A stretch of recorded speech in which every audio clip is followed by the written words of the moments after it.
Hey guys, welcome back to another session of Motivational Monday. Today we're talking about mindset and how it impacts your life and my life. And so I want to share with you a moment in my life that really made a huge impact for me. And so I was 14 years old and we had moved from El Monte, California to Baldwin Park. And my stepfather had us busy, us three boys, George, Victor, and myself. And he'd always create these days and weekends where we're completely busy working around the house, even if there wasn't anything to do. He would literally invent things just to keep us occupied. In retrospect, I think that he felt like he was raising boys, and so we had to have this work ethic. And now I thank him for it. But back then we were pissed because, on every Saturday we had to either paint the house, interior, exterior, cut trees down, move rocks from one place to the other just for the sake of staying busy. And the famous one is always working on the cars. My dad was an auto mechanic, and this one Saturday I was underneath the car with him. We were changing the starter on our 1966 Chevy Nova. So here I am underneath the car. I don't want to be there, but I'm working with my dad. Next thing you know, I hear a ball bouncing. And there's a ball bouncing coming up to the driveway, and I'm thinking, cool, I know that's my boy, right? He's gonna save me. He's gonna say, hey, let's go play ball, right? So sure enough, it's Hector. And he says, hey, OP, let's play some basketball. And I look over at my dad under the car, and he just gives me this stare like, don't even think about it. And I said, man, I can't play. He says, dude, are you serious? Let's just play for a few minutes. And you'll come back, you can still do what you're doing. And I knew I had to say no again. So I said, no, I can't. I just can't make it, man. So like half hour later, I'm underneath the car with my dad, and I'm just pissed. I'm upset. I'm pissed off that I didn't go get to have fun, because now I feel like I'm being ripped off of my teenage years. But he had said to me, what's with the attitude? And I said, Dad, I don't like working on cars. I don't like being a mechanic. I don't like it. And so he said to me, you know what? You just need to go inside the house. Go inside the house and don't come out. And he had never done that before, so I knew he was serious. At the same time, I had never really reacted on anything he said, except this time I did. And so I grabbed my towel and I just threw it onto the garage floor, and I started stomping into the house. And he comes out from underneath the car. As I open the door, he says, hey, Opie, let me ask you a question. He says, what's going to happen when you have a family and your car breaks down? Since you don't like working on cars, who's going to fix it? Without skipping a beat, man, I said, I'm going to take it to the car dealership. And he says, the car dealership? Are you kidding me? And he starts laughing so hard, you would have thought that I told the funniest Mexican joke, man. So as I'm walking in the house, right, my mother's in the kitchen, and he's following me now. Now he says, hey, Julieta, you know what Opie just said? Opie said that when he gets older, he's going to take his car to the car dealership to get worked on, as if he could ever afford to pay someone $25 an hour to work on their car. And this is 20 some years ago. So $25 an hour back then was huge, right? But he keeps laughing. I storm to my room. I go into my room and I'm pissed. I'm frustrated, man.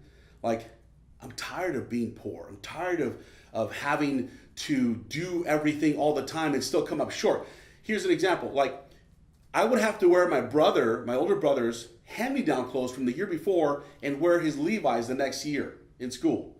And shoes, man, we got 2 pairs of shoes a year. That's it. Beginning of school and Christmas. And we had to make it work.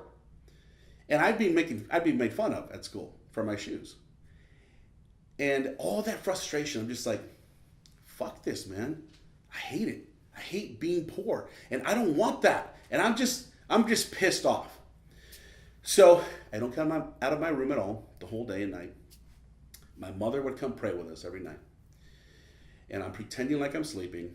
And she's in my room. And she whispers in my ear. She says, hey, mijo, you can do anything that you set your mind to. We serve a mighty God. And at that moment, I don't know what it was, man. I thought, holy crap, man. I get it. It hit me. And I felt comforted. I felt secure. I felt special. And at that point, I knew, man, I knew, like, I don't know what it's going to take. Like, I don't know what I'm going to have to do, but I know that I will not grow up poor. I will not be poor growing up. And that was like, it was like the confidence that was instilled in me, like, okay, there's hope. There's hope for me, man. And that was the moment that really impacted my life. And I share this with you because maybe you have something in your life.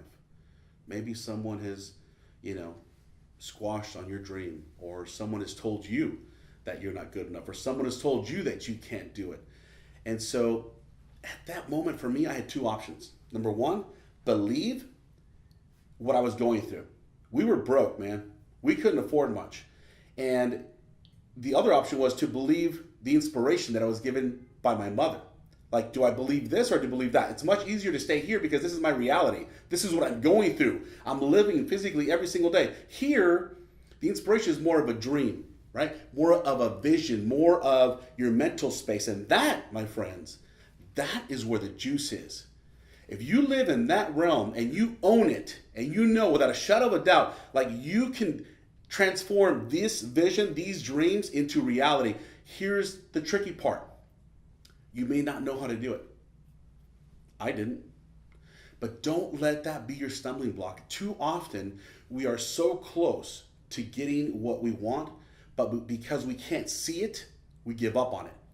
And for me, it took a while for the path to actually show up. But when it did, man, I freaking executed. I dove in so hard, no one was able to work more than me. I outworked everybody. And I said, I got this, man. Like, I see now a way for me to get out of being broke and being poor, and I will not have that for my life, nor do I want it for my kids and my family. And so I would tell you, keep your dream alive. Don't let people squash it. Last message here is, the people that tell you you can't do it, they're not bad people. My father had good intentions. Your parents, your professors, some of these people that may be squashing your dreams, they don't do it maliciously. Some of them just don't know. But it's up to you to differentiate whether it's going to be a seed that you're going to accept or a seed that you're not going to accept. It's all in your mind as to what you're going to do with it. So take charge of what goes in your mind. Make things happen. Until next time. Peace.